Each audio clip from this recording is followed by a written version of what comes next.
Hello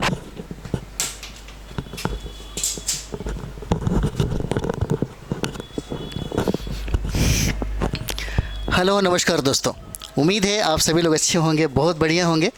तो हम लोग अभी करंट अफेयर्स का सेशन जो है वो देख रहे हैं, बहुत इंपॉर्टेंट है आपके बीपीएससी टीचर के लिए। 3.0 का जो री एग्ज़ाम होने जा रहा है उसके लिए बहुत ही इंपॉर्टेंट हो जाता है। और साथ ही साथ 70 बीपीएससी तैयारी करने वाले, बिहार पुलिस, बहुत सारे एग्ज़ाम के लिए बहुत इंपॉर्टेंट है। तो चलिए हम लोग प्रारंभ करते हैं, शुरुआत करते हैं। और अच्छी बात है कि कम से कम सारे जो विद्यार्थी हैं बहुत ही सीरियस तरीके से लगे हुए हैं, बहुत सीरियस तैयारी भी कर रहे हैं। और जो लोग अपनी लाइफ में सीरियस नहीं हो पाते, फिर वहीं बहुत ज़िंदगी में मुश्किल झेलना पड़ता है।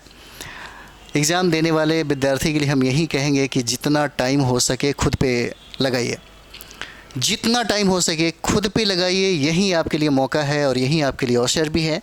जितना टाइम खुद पे दीजिएगा, यही चीज़ें आपको एक दिन कामयाब बनाता है। तो चलिए प्रारंभ किया जाए। प्रश्न हम लोग देखते हैं यहाँ पे। एनसीएससी के नए अध्यक्ष कौन बने हैं? इम्पॉर्टेंट सवाल है आपका। एनसीएससी के नए अध्यक्ष जो है, आंसर इसका ए हो जाएगा, किशोर मकवाना को बनाया गया। किशोर मकवाना को बनाया गया। इसमें बहुत सारे आपको डिस्कशन भी इस तरह से मिलेंगे कि वहाँ से प्रश्न जो है आपका समझिए कि संभावना ये बन रहा है कि प्रश्न आपको ज़रूर वहाँ से टकराएगा। इसलिए इसका डिस्कशन पे भी जो बहुत ज़्यादा मतलब फोकस करिएगा। चलिए हम लोग देखते हैं एनसीएससी के नए अध्यक्ष कौन बने हैं। किशोर मकवाना हो जाते हैं, है ना। किशोर मकवाना है, आप देख सकते हैं, यही है किशोर मकवाना। यही किशोर मकवाना है जो अध्यक्ष बने हैं, एनसीएससी के अध्यक्ष बने हैं। किशोर मकवाना नाम है इनका। चलिए देखा जाए आगे। अगला कहता है कि लौ कुश कुमार ने, यहाँ पे देखेंगे आप लोग, लौ कुश कुमार ने राष्ट्रीय अनुसूचित जाति आयोग के सदस्य का पदभार ग्रहण किया। अनुसूचित जाति आयोग का क्या कहता है कि अनुसूचित जाति आयोग के सदस्य का पदभार जो है ग्रहण किया लौ कुश कुमार ने। पूछा जा सकता है कि हाल ही में किसने अनुसूचित जाति आयोग के सदस्य का पदभार जो है ग्रहण किया, तो ये लौ कुश कुमार हो जाते हैं। राष्ट्रीय अनुसूचित जाति आयोग और सामाजिक न्याय और अधिकारिता मंत्रालय के अधिकार क्षेत्र के अंतर्गत एक भारतीय संवैधानिक संस्था हो जाती है। यह एक भारतीय संवैधानिक संस्था है, सामाजिक न्याय और अधिकारिता मंत्रालय के अंतर्गत यह अधिकार क्षेत्र में आता है।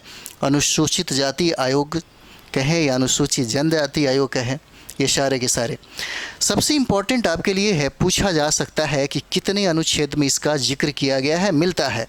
तो संविधान का अनुच्छेद 338 में, संविधान का अनुच्छेद 338 में राष्ट्रीय अनुसूचित जाति आयोग से संबंधित प्रावधान इसमें मिलते हैं। पूछा जा सकता है आपसे कि राष्ट्रीय अनुसूचित जाति आयोग से संबंधित उल्लेख, इसका वर्णन कितने अनुच्छेद में किया गया है, तो 338 हो जाएगा। अनुच्छेद 338 में अनुसूचित जाति से संबंधित, आयोग से संबंधित जिक्र मिलता है आपको। उसके बाद जो इम्पोर्टेंट है आपके लिए, अनुच्छेद 338 का ए, अनुच्छेद 338 का ए राष्ट्रीय अनुसूचित जनजातीय आयोग से संबंधित है। हम लोगों ने 338 देखा जो अनुसूचित जाति आयोग से संबंधित है, और 338 का जो ए हम लोग देख रहे हैं यहाँ पे, यह राष्ट्रीय अनुसूचित जाति जनजाति आयोग से संबंधित हो जाता है। ये शेड्यूल ट्राइब है और 338 शेड्यूल कास्ट हो जाता है। ये आपके लिए बहुत इम्पॉर्टेंट है, यहाँ से हो सकता है आपसे सवाल पूछे जा सके। हाल ही में पृथ्जकर आर्किटेक्चर पुरस्कार 2024 कौन जीता है? आर्किटेक्चर पुरस्कार 2024 कौन जीता? इसका आंसर ये हो जाएगा रिकेन यामामोटो। ये जापान के रहने वाले हैं। रिकेन यामामोटो ने पृथ्जकर पुरस्कार जो आर्किटेक्ट के क्षेत्र में दिया जाता है। आर्किटेक्चर पुरस्कार 2024 से नवाजा गया।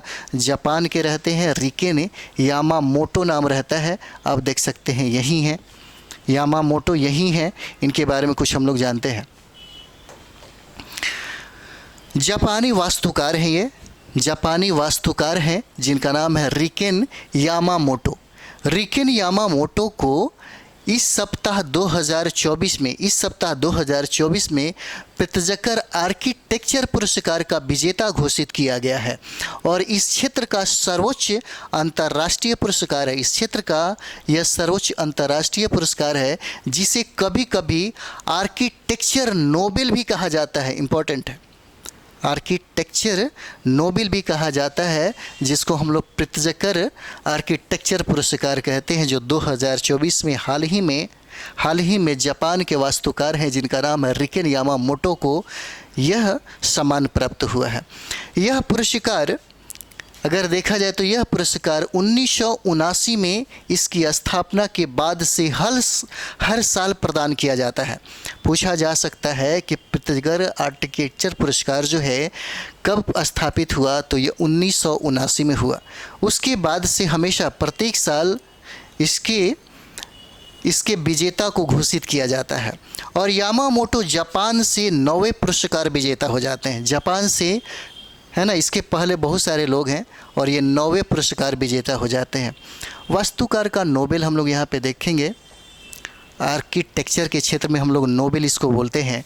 तो यहाँ पे देखिए प्रित्जकर आर्किटेक्चर पुरस्कार की स्थापना हयात होटल्स श्रृंखला के दिवंगत संस्थापक जे.ए. प्रित्जकर और उनकी पत्नी सिंडी द्वारा की गई थी। सिंडी के द्वारा मतलब वाइफ हस्बैंड दोनों ने मिलकर के इसकी स्थापना की थी, एक जीवंत वास्तुकार को सम्मानित करने के लिए जिसका निर्मित कार्य प्रतिभा, दृष्टि और प्रतिबद्धता को प्रदर्शित करता है।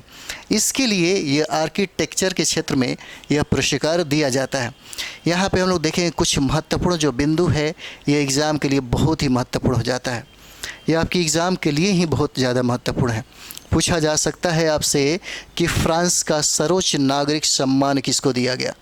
हाल ही में फ्रांस का सर्वोच्च नागरिक सम्मान किसको प्राप्त हुआ, ऑप्शन में बहुत सारे नाम रहेंगे।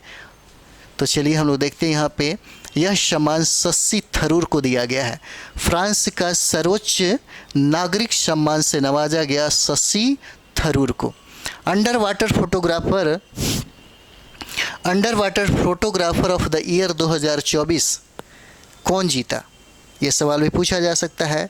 Under water photographer of the year 2024 कौन जीता, एलेक्स डॉशन नाम हो जाता है इनका। ये स्वीडन के रहने वाले हैं, इनका नाम है एलेक्स डॉशन। उसके बाद जीवन रक्षा पदक सम्मान से किसे सम्मानित किया गया, इम्पॉर्टेंट है आपके लिए, जीवन रक्षा पदक सम्मान से सम्मानित किया गया श्री शशिकांत कुमार को। शशिकांत कुमार को यह सम्मान मिलता है, जीवन रक्षा पदक सम्मान। जीडी बिड़ला पुरस्कार 2023 इम्पॉर्टेंट है। जीडी बिड़ला पुरस्कार 2023 से यह सम्मानित किया गया जिनका नाम है अदिति सेंडे। अदिति सेंडे नाम है और यह प्रथम महिला वैज्ञानिक है जिनको जीडी बिड़ला पुरस्कार 2023 से सम्मानित किया गया। इनका नाम है अदिति सेंडे। इनका नाम हो जाता है अदिति सेंडे, ये प्रथम महिला वैज्ञानिक हो जाती हैं। अगला पॉइंट है, सर्वश्रेष्ठ प्रौद्योगिकी बैंक का पुरस्कार किस बैंक को दिया गया। सर्वश्रेष्ठ प्रौद्योगिकी बैंक पुरस्कार साउथ इंडियन बैंक को मिलता है। साउथ इंडियन बैंक को यह पुरस्कार मिलता है। प्रौद्योगिकी बैंक का अवार्ड जो है साउथ इंडियन बैंक को प्राप्त होता है। चलिए आगे हम लोग देखेंगे, अगला प्रश्न हो जाएगा। अगला प्रश्न है, हाल ही में किसे इरास्मस पुरस्कार 2024 से सम्मानित किया गया है। इरास्मस पूछा जा रहा है कि अभी वर्तमान में हाल ही में किस व्यक्ति को इरास्मस पुरस्कार 2024 से सम्मानित किया गया। आंसर आपको ए हो जाएगा, अमिताभ घोष को यह सम्मान प्राप्त होता है। अमिताभ घोष को यह सम्मान प्राप्त होता है, अमिताभ घोष हो जाते हैं। चलिए देखते हैं हम लोग अमिताभ घोष के बारे में। अब भारतीय लेखक हैं अमिताभ घोष को जलवायु परिवर्तन संकट को उजागर करने के लिए इरास्मस पुरस्कार 2024 से सम्मानित किया गया है। हो सकता है आपसे पूछा जाए कि घोष को क्यों दिया गया यह पुरस्कार। तो यह पुरस्कार उनको जलवायु परिवर्तन संकट को उजागर करने के लिए ही इरास्मस पुरस्कार 2024 से उनको सम्मानित किया गया। नीदरलैंड के प्रीमियम इरास्मियन नाम फाउंडेशन द्वारा, है ना, ये पूछा जा सकता है आपसे, ये पूछा जा सकता है कि नीदरलैंड के प्रीमियम इरास्मियाना फाउंडेशन द्वारा 67 वर्षीय घोष को इस पुरस्कार से सम्मानित किया गया है। नवंबर में अमिताभ घोष नीदरलैंड में व्यक्तिगत रूप से पुरस्कार प्राप्त करेंगे। नवंबर में प्राप्त करेंगे। अमिताभ घोष की कुछ पुस्तकें देखते हैं, अक्सर पूछा जाता है एग्ज़ाम में। अमिताभ घोष ने द नटमेग्स कर्स लिखा, द हंगरी टाइड भी लिखा, द ग्रेट डिरेंजमेंट जैसी बेस्ट सेलर किताबों के लेखक हैं ये। साथ ही घोष की मुख्य रचनाओं में sea of poppies, river of smoke और फ्लड ऑफ फायर भी प्रमुख है। जो किताबें उन लोगों ने लिखा, sea of poppies, river of smoke, flood of fire, ये इम्पोर्टेंट पुस्तकें हैं। कभी कभी पूछ देता है, ऑप्शन दे देगा और बोलेगा कि ये किताबें किन की है, 4 नाम उनका हो जाता है ना। तो इस तरीके से याद रखना ज़रूरी है। तो ये हो जाएगा sea of poppies, river of smoke और फ्लड ऑफ फायर। इसके जो लेखक हैं अमिताभ घोष हो जाते हैं, अमिताभ घोष। आगे यहाँ पे देखिए, इम्पॉर्टेंट है आपके लिए, एग्ज़ाम के व्यू से ही बहुत इम्पॉर्टेंट है। पूछा जा सकता है कि जीवन रक्षा पदक सम्मान किसको दिया गया। जीवन रक्षा पदक सम्मान किसको दिया गया। जीवन रक्षा पदक सम्मान श्री शशिकांत कुमार को दिया जाता है। और सर्वश्रेष्ठ प्रौद्योगिकी बैंक पुरस्कार साउथ इंडियन बैंक को दिया जाता है। केपीपी नाम्बियार पुरस्कार एस सोमनाथन को मिलता है, एस सोमनाथन को, और ये इसरो के अध्यक्ष होते हैं, इसरो के अध्यक्ष। पूछा जा सकता है, इम्पॉर्टेंट है आपके लिए, केपीपी नाम्बियार पुरस्कार से किसे सम्मानित किया गया। एस सोमनाथ को सम्मानित किया जाता है। शंकर स्मृति पुरस्कार ईश्वरी प्रसाद नंबूदरी को दिया जाता है, ईश्वरी प्रसाद नंबूदरी को दिया जाता है। पुरस्कार से प्रश्न रहेंगे ही रहेंगे, इंडेक्स से प्रश्न रहेंगे ही रहेंगे। ये सब जितने भी है राष्ट्रीय और अंतर्राष्ट्रीय, सबसे ज़्यादा जो सवाल करंट अफेयर्स में पूछा जाता है वह राष्ट्रीय से होता है, उसके बाद अंतर्राष्ट्रीय हो जाएगा। और जिस राज्य का एग्ज़ाम आप देने जा रहे हैं, वहाँ से भी बहुत सारे सवाल पूछे जाते हैं करेंट्स में, जो हम लोग कभी कभी चर्चा भी करते हैं। तो यहाँ पे देखेंगे, शंकर स्मृति पुरस्कार जो है यह ईश्वरी प्रसाद नंबूदरी को दिया जाता है। लक्ष्मी नारायण अंतर्राष्ट्रीय पुरस्कार संगीतकार प्यारेलाल शर्मा को मिलता है। प्यारेलाल शर्मा को लक्ष्मी नारायण अंतर्राष्ट्रीय पुरस्कार से सम्मानित किया जाता है। चलिए आगे और भी हम लोग देखेंगे। यहाँ पे outstanding business women of the year 2023 पूछा जा सकता है आपसे। Outstanding business women of the year 2023 से किसे सम्मानित किया गया, तो बीना मोदी को सम्मानित किया जाता, बीना मोदी को।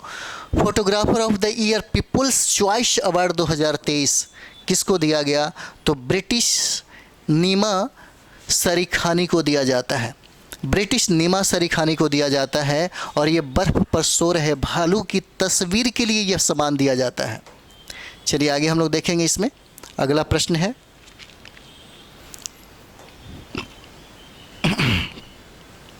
हाल ही में अहमदनगर का नाम बदलकर क्या कर दिया गया। हाल ही में अहमदनगर का नाम बदलकर क्या कर दिया गया। हाल ही में पूछा जा सकता है आपसे, हाल ही में अहमदनगर का नाम बदलकर क्या कर दिया गया, तो आंसर इसका ए हो जाएगा, अहिल्या नगर हो जाता है, अहिल्या नगर हो जाएगा। अभी वर्तमान में जो अहमदनगर का नाम बदलकर जो नाम रखा गया है उसका नाम है अहिल्या नगर। आप देख सकते हैं यहाँ पे अहमदनगर अब अहिल्या नगर कहलाएगा। चलिए यहाँ पे देखेंगे हम लोग, एग्ज़ाम के व्यू से इम्पोर्टेंट है ये सब चीज़ें। महाराष्ट्र के महाराष्ट्र के मुख्यमंत्री अभी हैं एकनाथ शिंदे। तो महाराष्ट्र के मुख्यमंत्री ने एकनाथ शिंदे ने 18वीं शताब्दी की प्रतिष्ठित मराठा रानी अहिल्याबाई होलकर के सम्मान में अहमदनगर शहर का नाम बदलकर अहिल्यानगर करने की घोषणा कर दिया है। अहिल्यानगर करने की घोषणा कर दिया है। अभी बहुत सारे नाम बदले गए हैं, बहुत सारे नगरों का, शहरों का नाम बदला गया। कभी कभी ये भी पूछा जा सकता है किसका नाम बदला गया, है ना, तो उसको भी याद रखना ज़रूरी है। 1494 में अहमद निजाम शाह द्वारा स्थापित अहमदनगर बाद में अहमदनगर की स्वतंत्र सल्तनत की राजधानी बन गई। 1494 में ये बन जाता है, जिसकी स्थापना अहमद निजाम शाह के द्वारा किया जाता है। इन शहरों को नया नाम दिया गया जो हम लोग यहाँ पे देख रहे हैं। औरंगाबाद का नया नाम जो है छत्रपति संभाजी नगर है, औरंगाबाद का नया नाम। और ये औरंगाबाद जो है महाराष्ट्र में है ना, महाराष्ट्र में है। एक औरंगाबाद आपको बिहार में भी पड़ेगा, एक औरंगाबाद आपको बिहार में भी पड़ेगा, या डिस्ट्रिक्ट है जहाँ पे देव मंदिर है। उस्मानाबाद का नया नाम धाराशिव हो जाता है, धाराशिव। उस्मानाबाद का जो नाम है वो नया नाम धाराशिव हो जाएगा। और औरंगाबाद का जो नया नाम देख रहे हैं छत्रपति संभाजी नगर हो जाता है, छत्रपति संभाजी नगर। चलिए अगला हम लोग देखते हैं। यहाँ पे अगला प्रश्न है, अगला प्रश्न हो जाएगा हाल ही में आईसीसी टेस्ट रैंकिंग में, हाल ही में आईसीसी टेस्ट रैंकिंग में वर्ल्ड के नंबर 1 गेंदबाज कौन बने हैं। वर्ल्ड के नंबर 1, विश्व का नंबर 1 गेंदबाज पूछा जा रहा है कि कौन बने हैं, कब, तो हाल ही में आईसीसी टेस्ट रैंकिंग में पूछा जा रहा है कि वर्ल्ड का नंबर 1 गेंदबाज कौन बने, तो रविचंद्रन अश्विन हो जाएंगे। आंसर ए हो जाता है, रविचंद्रन अश्विन हो जाते हैं। क्रिकेट से, खेल से बीपीएससी में हमेशा 4 से 5-6 प्रश्न पूछे जाते हैं, इसलिए खेल बहुत इम्पॉर्टेंट है। 5 प्रश्नों को बनाना है तो ध्यान से पढ़ना पड़ेगा। टेस्ट में बेस्ट रविचंद्रन अश्विन नंबर 1 पे हो जाते हैं। कुछ जानते हैं इनके बारे में हम लोग। गेंदबाज जसप्रीत बुमराह ने, गेंदबाज जसप्रीत बुमराह से नंबर 1 टेस्ट गेंदबाज का जो तमगा है, यानी कि जो उपाधि है, जो उन्होंने जो जीता था प्राइज, उसे छीना गया। लेकिन इंडियन फैंस के लिए खुशखबरी ये है कि यह तमगा आर अश्विन ने छीन लिया, यह तमगा आर अश्विन ने छीन लिया। धर्मशाला में इंडिया वर्सेज इंग्लैंड 5 मैचों की सीरीज का आखिरी टेस्ट मैच खेला गया था, जो अश्विन के कैरियर का टेस्ट मैच भी था। अश्विन के कैरियर का ये टेस्ट मैच हो जाता है। आप लोगों को बहुत इंटरेस्ट अगर होता है इस खेल में तो यकीन मानिए आपसे यह प्रश्न जो है नहीं छूटेगा। खेल में जितने भी सवाल पूछे जाएंगे क्रिकेट वगैरह, क्योंकि क्रिकेट से आजकल सवाल बहुत कम पूछा जाता है, क्रिकेट से अब ना के बराबर सवाल पूछे जाते हैं, इसलिए क्रिकेट में पूरा मतलब मज़ा लेकर के ये मत करिए। आपको एग्ज़ाम फाइट करना है तो सारे पुरस्कार को, जितने भी खेल में जितने भी मतलब खेल हैं, उन सारे जो खेल हैं उनमें आपको प्रश्न को देखना पड़ेगा। तो अश्विन ने इस मैच को यादगार बनाते हुए 9 विकेट चटकाए और इसका फ़ायदा उन्हें रैंकिंग में भी मिला है। जैसे हम लोग यहाँ पे भी देखेंगे, यहाँ पे देखिए आईसीसी टेस्ट बॉलर्स रैंकिंग में अश्विन के अलावा कुलदीप यादव को भी ज़बरदस्त फ़ायदा मिला है। वहीं जसप्रीत बुमराह संयुक्त रूप से दूसरे पायदान पर हैं।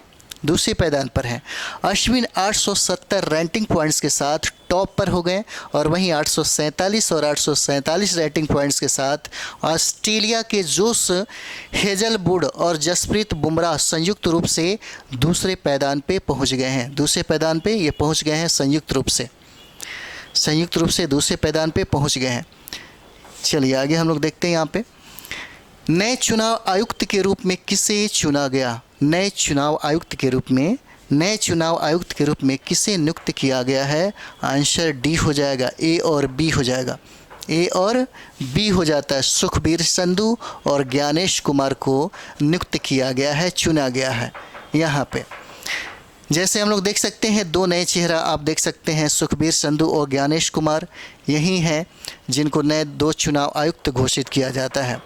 तो भारत का यहाँ पे हम लोग देखते हैं भारत का चुनाव आयोग जो है ना, भारत का चुनाव आयोग, तो भारत का चुनाव आयोग एक संवैधानिक निकाय है।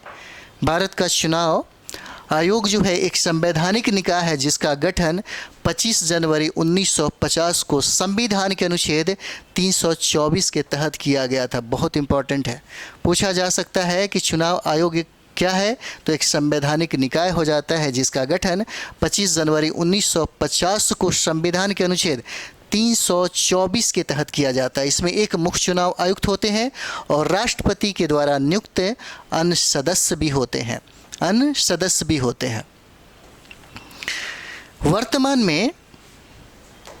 वर्तमान में हम लोग देखेंगे तो भारत के चुनाव आयोग में 3 सदस्य होते हैं। वर्तमान में मुख्य चुनाव आयुक्त राजीव कुमार है। हो सकता है आपसे पूछा जाए कि वर्तमान में मुख्य चुनाव आयुक्त कौन है, तो राजीव कुमार हो जाते हैं। और दूसरे चुनाव आयुक्त अरुण गोयल ने हाल ही में अपने पद से इस्तीफा दे दिया, और जबकि अन्य चुनाव आयुक्त अनूप पांडे का 15 फरवरी 2024 को सेवानिवृत्त भी हो गए हैं, सेवानिवृत्त हो गए। इसलिए 2 लोगों का चुनाव किया गया राष्ट्रपति के द्वारा। चलिए आगे हम लोग देखते हैं, ये इम्पोर्टेंट है आपके लिए, बहुत इम्पोर्टेंट है, खेल से प्रश्न है। पूछा जा सकता है कि हाल ही में 42वां क्रम भी याद रखना ज़रूरी है, 42वां रणजी ट्रॉफी खिताब कौन जीता? हाल ही में 42वां रणजी ट्रॉफी खिताब जो है कौन जीता? आंसर आपका मुंबई हो जाएगा। इसका आंसर मुंबई है, आंसर ए हो जाएगा। मुंबई ने 42वां रणजी ट्रॉफी जीता है, 42वां, आप देख सकते हैं मुंबई ने जीता 42वीं रणजी ट्रॉफी। चलिए यहाँ से प्रश्न पूछा जा सकता है आपसे, यहाँ से प्रश्न पूछा जा सकता है, अंजिक्य रहाणे के नेतृत्व में मुंबई क्रिकेट टीम ने रणजी ट्रॉफी को फाइनल में विदर्भ को हराकर अपना 42वां खिताब जीता। पूछा जा सकता है कि रणजी ट्रॉफी कौन जीता, तो रणजी ट्रॉफी जो है मुंबई क्रिकेट टीम के द्वारा जीता गया। या कौन सा क्रम का है, तो 42वां खिताब इन्होंने जीता, और ये फाइनल में हराया किसको? विदर्भ को हराकर रणजी ट्रॉफी जीता गया है। तो रणजी ट्रॉफी भारत की प्रमुख घरेलू प्रथम श्रेणी क्रिकेट चैंपियन ट्रॉफी है, जिसका नाम के.एस. रणजीत सिंह जी के नाम पर रखा गया। के.एस. रणजीत सिंह जी के नाम पर यह ट्रॉफी का नाम रखा गया। तो यहाँ पे हम लोग देखते हैं रणजी ट्रॉफी के इतिहास में मुंबई सबसे सफल टीम रही है। इसने 42 बार यह खिताब अपने नाम किया, 42 बार, यानी कि रणजी ट्रॉफी को मुंबई ने 42 बार जीता है, और कर्नाटक ने इसे 8 बार जीता। उसके बाद दिल्ली ने इसे 7 बार जीता, और बड़ौदा ने 6 बार खिताब जीता। सौराष्ट्र की टीम 2022-23 में रणजी विजेता बना था। सौराष्ट्र की टीम जो है 22-23 में रणजी विजेता बना था। यहाँ पे देखते हैं, बहुत इम्पोर्टेंट हम लोग फैक्ट्स देखेंगे आपके एग्ज़ाम के लिए। आईसीसी अंडर 19 विश्व कप 2024 का विजेता कौन रहा? पूछा जा सकता है। आईसीसी अंडर 19 जो है विश्व कप 2024 का विजेता ऑस्ट्रेलिया रहा।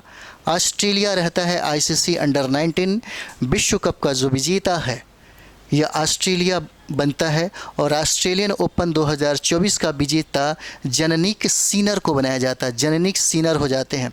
भारत के 84वें शतरंज ग्रैंड मास्टर इम्पॉर्टेंट है आपके लिए, हो सकता है पूछा जाए, आपके लिए बहुत इंपॉर्टेंट है, हो सकता है ये पूछा जाए। भारत का 84वीं शतरंज ग्रैंड मास्टर कौन है? तो वैशाली के रमेश बाबू हो जाते हैं, वैशाली के रमेश बाबू हैं। और खेलो इंडिया युवा गेम्स 2024 का विजेता कौन बना? यह महाराष्ट्र हो जाएगा। खेलो इंडिया युवा गेम्स 2024 का विजेता महाराष्ट्र बनता है। और one day cricketer of the year 2023 Virat Kohli को बनाया जाता है। One day cricketer of the year 2023 जो जीतता है विराट कोहली है। और स्पेनिश सुपर कप 2024 का विजेता रियल मैड्रिड हो जाते हैं, रियल मैड्रिड। और अगला हो जाएगा टाटा स्टील शतरंज टूर्नामेंट 2024, रमेश प्रज्ञानंदना को यह खिताब दिया जाता है। चलिए अगला हम लोग देखते हैं। यहाँ पे यूपी के नए मुख्य सूचना आयुक्त कौन बनते हैं? यूपी यानी कि उत्तर प्रदेश के एग्ज़ाम देने वालों के लिए यह प्रश्न बहुत इंपॉर्टेंट हो जाएगा। उत्तर प्रदेश का नए मुख्य सूचना आयुक्त जो हैं राजकुमार विश्वकर्मा को बनाया जाता है। राजकुमार विश्वकर्मा को बनाया जाता है, आंसर बी है, राजकुमार विश्वकर्मा को बनाया जाता है। उत्तर प्रदेश वालों के लिए बहुत इंपॉर्टेंट है, ऐसा नहीं है कि अन्य एग्ज़ाम में नहीं पूछा जाएगा, पूछा जा सकता है जो आप देख रहे हैं इनको। चलिए यहाँ पे देखेंगे 1988 बैच के आईपीएस अधिकारी हैं राजकुमार विश्वकर्मा ने उत्तर प्रदेश पुलिस भर्ती बोर्ड के अध्यक्ष के रूप में भी, है ना, कार्य किया है। राज्य सरकार ने 10 सूचना आयुक्तों की भी नियुक्ति की और ये मोहम्मद नदीम, वीरेंद्र प्रताप सिंह, राजेंद्र सिंह, स्वतंत्र प्रकाश, पीएन द्विवेदी, सुधीर कुमार सिंह, गिरिजेश कुमार, शकुंतला गौतम, दिलीप कुमार, राकेश कुमार आदि इतने सारे जो नाम है कभी कभी आपको हो सकता है पूछा जाए, तो इसलिए एक बार रिवाइज कर लीजिए, उत्तर प्रदेश वालों के लिए इम्पोर्टेंट है। गृह सचिव जो बनाया गया है अजय कुमार भल्ला को बनाया गया। वित्त सचिव टीवी सोमनाथन को बनाया जाता है। रक्षा सचिव गिरिधर अरमाने को बनाया जाता है और राजस्व सचिव जो हैं यह संजय मल्होत्रा को बनाया जाता है। संजय मल्होत्रा बनाए जाते हैं। चलिए अगला प्रश्न हम लोग देखते हैं। यहाँ पे इम्पॉर्टेंट है, आपके लिए बहुत इम्पॉर्टेंट है, पूछा जाता है। सूचकांक से प्रश्न रहेगा ही रहेगा, इसलिए सूचकांक जरूर याद कर लीजिए। हाल ही में जारी वैश्विक मानव विकास सूचकांक में भारत की रैंक क्या हो जाती है? हाल ही में पूछा जा रहा है 2024 में जारी वैश्विक मानव विकास सूचकांक में भारत की स्थान 134वां हो जाएगा। आंसर डी है, 134वां स्थान इसका हो जाता है, 134वां। चलिए यहाँ पे हम लोग देखते हैं और भी चीज़ें हम इसमें कराएंगे। तो मानव विकास पर संयुक्त राष्ट्र विकास कार्यक्रम की नवीनतम रिपोर्ट के अनुसार वैश्विक मानव विकास सूचकांक में भारत 134वें स्थान पर है। वहीं भारत एक पड़ोसी चीन और श्रीलंका उच्च मानव विकास श्रेणी में क्रमशः 75वें और 78वें स्थान पर है। यानी कि मानव विकास सूचकांक में चीन और श्रीलंका से भी भारत की स्थिति बहुत ही खराब है, इनसे भी भारत की स्थिति बहुत ही खराब है। यानी कि भारत को मध्यम मानव विकास के अंतर्गत वर्गीकृत किया गया है, इसके अंतर्गत वर्गीकृत किया गया है। और यहाँ पे हम लोग देखते हैं भूटान की स्थिति देखिए तो हमारे भारत से अच्छा है। भूटान 125वें स्थान पे है और बांग्लादेश 129वें स्थान पे है। इस क्षेत्र में भी ये लोग हमारे भारत से बहुत ही आगे हैं। एसडीआई की उत्पत्ति के बारे में हम लोग यहाँ पे देखते हैं, तो यहाँ पे देखते हैं हम लोग क्या कहता है। तो एचडीआई की उत्पत्ति संयुक्त राष्ट्र विकास कार्यक्रम के मानव विकास रिपोर्ट के कार्यालय द्वारा जारी की जाने वाली वार्षिक मानव विकास रिपोर्ट से हुई है। और पाकिस्तानी जो अर्थशास्त्री हैं जिनका नाम महबूब उल हक है, ये पाकिस्तानी अर्थशास्त्री है जिनका नाम है महबूब उल हक ने 1990 में अर्थव्यवस्था के विकास का ध्यान राष्ट्रीय आय लेखांकन से जन केंद्रित नीतियों पर स्थानांतरित करने के उद्देश्य से इस रिपोर्ट की रूपरेखा विकसित की थी। इसकी रूपरेखा विकसित की थी। आपके लिए यहाँ से इम्पोर्टेंट सवाल बनता है, हो सकता है ये सवाल आपसे पूछा जा सके। जलवायु परिवर्तन सूचकांक में भारत की स्थिति कितना है? तो 7वां हो जाएगा। जलवायु परिवर्तन सूचकांक में भारत का स्थान 7वां है और भ्रष्टाचार बोध सूचकांक में भारत का स्थान 93 हो जाएगा। 93 भ्रष्टाचार बोध सूचकांक में 93 है। और वैश्विक भूख सूचकांक में जो अक्सर पूछा जाता है आपसे 111वां स्थान हो जाएगा, 111वां स्थान। वैश्विक शांति सूचकांक में 126वां स्थान है। यहाँ से प्रश्न पूछेगा, हमें ऐसा फील हो रहा है कि शायद यहाँ से प्रश्न बने, इसलिए जितने भी सूचकांक है 15 से 20 ही सूचकांक होंगे, उसको ज़रूर एक बार रिवाइज कर लीजिए। वैश्विक शांति सूचकांक में भारत का स्थान 126 है और विश्व खुशहाली सूचकांक में 126वां स्थान है। और वैश्विक प्रतिस्पर्धा सूचकांक में भारत का स्थान 40 है और विश्व प्रेस स्वतंत्रता सूचकांक में भारत का स्थान 161वां हो जाता है, 161वां। यहाँ से प्रश्न पूछने की संभावना बन रही है। चलिए अगला प्रश्न हम लोग देखते हैं। यहाँ पे अगला प्रश्न है कि हाल ही में सीबीएसई के नए अध्यक्ष कौन बने हैं? तो नए अध्यक्ष राहुल सिंह हो जाते हैं। आंसर ए हो जाएगा, राहुल सिंह जो है सीबीएसई के नए अध्यक्ष बनाए जाते हैं। यही है सीबीएसई के नए अध्यक्ष, यही राहुल सिंह हैं, इन्हीं को नया अध्यक्ष इसका बनाया जाता है। तो तो केंद्र सरकार ने, हम लोग यहाँ पे देखेंगे कि केंद्र सरकार ने 13 मार्च 2024 को वरिष्ठ आईएएस अधिकारी हैं राहुल सिंह को केंद्रीय माध्यमिक शिक्षा बोर्ड का अध्यक्ष नियुक्त किया गया है। और राहुल सिंह ने इस पद पर नियुक्ति के साथ निधि छिबर को प्रतिस्थापित किया, क्योंकि निधि छिबर को हाल ही में नीति आयोग में बतौर सलाहकार नियुक्त किया गया है। यहाँ पे बतौर सलाहकार इनको नियुक्त किया गया है। यहाँ पे हम लोग देखेंगे central board of secondary education की स्थापना 2 जुलाई 1929 को हुआ था। इसको स्थापित किया गया था 2 जुलाई 1929 को, और इसका हेड क्वार्टर जो है नई दिल्ली है। इसका हेड क्वार्टर नई दिल्ली है ना। तो ये सेशन यहीं पे हम लोग रहने देते हैं, बाद में इसके बाद हम लोग करेंगे, ठीक है। बहुत सारे प्रश्न हैं, उसको अभी देखना बाकी है। तो हम लोग मिलते हैं नए वीडियो में, है ना। अगले वीडियो मिलते हैं। थैंक यू वेरी मच आप सभी लोगों को।